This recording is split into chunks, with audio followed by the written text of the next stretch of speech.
নমস্কার বন্ধুরা, আমার শান্তিস কিচেন চ্যানেলে আপনাদের সকলকে জানাই স্বাগত।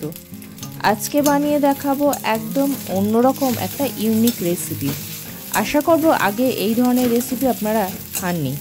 ওয়ান পট রেসিপি তো অনেক শুনেছেন। বেসিক্যালি ওয়ান পট রেসিপি বলতে এক পাত্রে সমস্ত কিছু দিয়ে একটা রান্না, এবং বেসিক্যালি তাতে চালটা ব্যবহার হয়। তবে আজকে বানিয়ে দেখাবো চাউমিন দিয়ে ওয়ান পট রেসিপি। নর্মালি আমরা চাউমিন সিদ্ধ করে তারপর চাউমিনটাকে ফ্রাই করি, তবে আজকে এই এক পাত্রেই চাউমিন রান্না করব। তার জন্য প্রথমে সামান্য তেল নিয়েছি। তেল নিয়ে অর্ধেক পেঁয়াজ দিয়ে পেঁয়াজটাকে একটুখানি হালকা করে ভেজে নিয়েছি। তারপর দিয়ে দিলাম কুচি করে রাখা গাজর। এই রেসিপিটা করার জন্য কিন্তু আমি খুব কম পরিমাণ তেল ব্যবহার করেছি।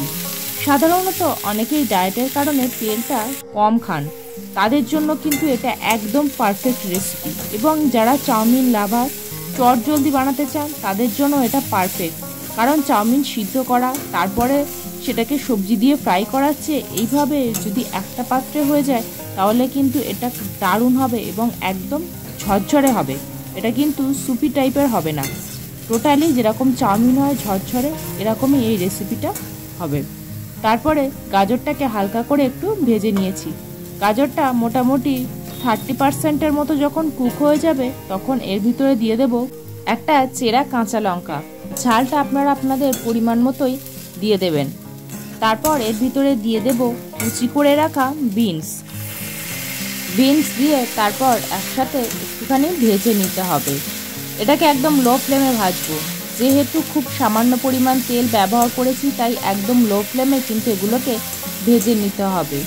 তারপর সবজিগুলো যখন এরকম আস্তে আস্তে হালকা লালচে হয়ে আসবে এবং মোটামুটি 60%-এর মতন কুক হয়ে যাবে এবং হালকা লালচে রং ধরে আসবে, তখন এর ভিতরে দিয়ে দেব নুন।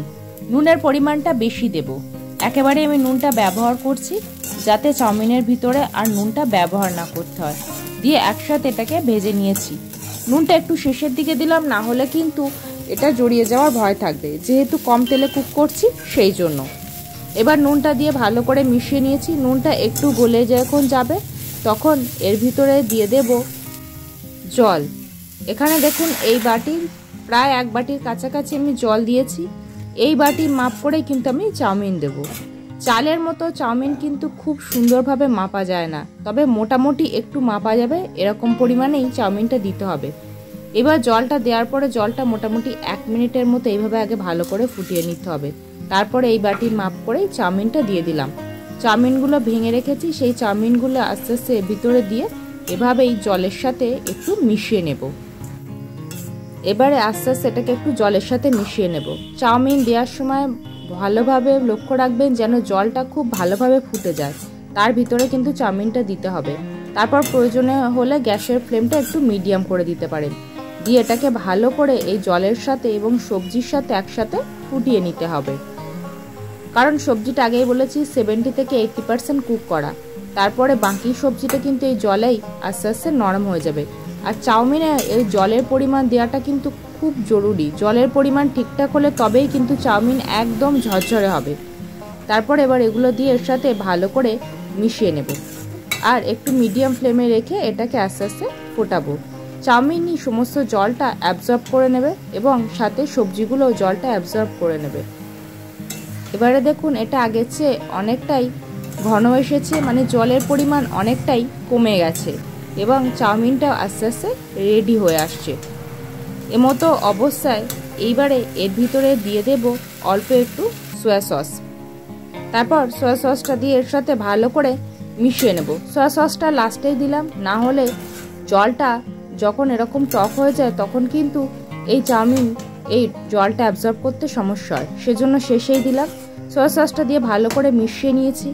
যারা ডায়েট করবেন তারা এর ভিতরে কোনো প্রকার চিনি ব্যবহার করবেন না। আমি কোনো প্রকার চিনি দিইনি। তবে যারা ডায়েট করছেন না, সামান্য কয়েক দানা চিনি এর ভিতরে দিতে পারেন, যেহেতু সয়া সসটা টক। তবে আমি এর ভিতরে কোনো প্রকার চিনি দিলাম না। এবার দেখুন চাউমিনের ভিতরে এক ফোঁটাও জল নেই। এরকম পর্যায়ে এসে আমি এর ভিতরে দিয়ে দেব একটুখানি টমেটো সস। যেহেতু আমি চিনি ব্যবহার করিনি, টমেটো সসটা দিলাম যাতে টমেটো সসের ভিতরে হালকা একটু মিষ্টি ভাব আছে। চিনি দিতে এই কারণেই বললাম, অনেকেই ভাবছেন চাইনিজ খাবারে কেন চিনি। যেহেতু আমি 1 পট বানিয়েছি এবং খুব সামান্য তেল দিয়ে বানিয়েছি, এতে টেস্টটা আনার জন্য সামান্য একটুখানি চিনি চাইলে আপনারা দিতে পারেন।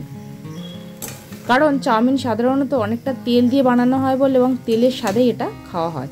এবারে সামান্য একটুখানি টমেটো সস দিয়েছি। টমেটো সসটা দেওয়ার ফলে কিন্তু এটা হালকা একটু জড়ানো হয়ে যাবে, সেই জন্য একটুখানি সময় নিয়ে লো ফ্লেমে এবার কুক করতে হবে। শেষের দিকে এই কুক করাটা খুব গুরুত্বপূর্ণ। তারপরে মোটামুটি 1 থেকে 2 মিনিট এইভাবে কুক করার পরে আস্তে আস্তে দেখবেন চাউমিনগুলো ঝরঝরে হয়ে আসছে। এইবারে মতো অবস্থায় গ্যাসের ফ্লেম অফ করে দেব। এটা আরোটা কিন্তু ঝরঝরে হয়ে যাবে। এবার এটাকে আমি প্লেটে তুলে সার্ভ করে দেখাচ্ছি এটা কতটা সুন্দর হয়েছে। এখন মানুষ বড়ই বেশি ব্যস্ত, তাই বাড়িতে সময় নেই ধৈর্য ধরে এরকম রান্না করার জন্য। সহজেই সবাই বাইরে থেকে চাউমিন কিনে খান। তো খুব সহজে যদি এই রকম কম সময় 1 পট এবং হেলদি একটা চাউমিনের রেসিপি বানানো যায়, তাহলে অবশ্যই আপনারা বাড়িতে এইভাবে একটা ট্রাই করুন। এবং দেখুন এটা এখন কতটা ঝরঝরে হয়ে গেছে। এবার এর ওপর থেকে আমি একটু কুচি করে রাখা পেঁয়াজ ছড়িয়ে দিয়েছি। আমি পেঁয়াজ দিয়ে খেতে ভালোবাসি বলে। আদারওয়াইজ আপনারা যে কোনো সস বা যেটার সাথে খেতে পছন্দ করেন সেটা ওপর থেকে দিয়ে দেবেন। এই 1 পট চাউমিনটা বানানোর পর আপনি যখন সার্ভ করবেন, এটা প্রথমত কেউ দেখে বুঝতেই পারবে না যেটা এইভাবে বানানো, এবং এটার স্বাদেরও কিন্তু কোনো হেরফের হবে না। ঠিক চাউমিন সিদ্ধ করে আলাদা সবজি ভেজে যেভাবে বানালে যেরকম টেস্ট হয়, এটারও কিন্তু সেমই টেস্ট হবে। আমার এই 1 পট চাউমিনের রেসিপিটা আপনাদের কেমন লাগলো অবশ্যই কমেন্ট করে জানান। ভালো লাগলে একটা লাইক করুন। পরিবার, বন্ধুবান্ধব, আত্মীয় স্বজনের সাথে এটি শেয়ার করুন। আমার এই ছোট্ট পরিবারের সদস্য হতে চ্যানেলটি সাবস্ক্রাইব করে পাশে থাকুন। ভিডিওটি শেষ পর্যন্ত দেখার জন্য সকলকে অসংখ্য ধন্যবাদ।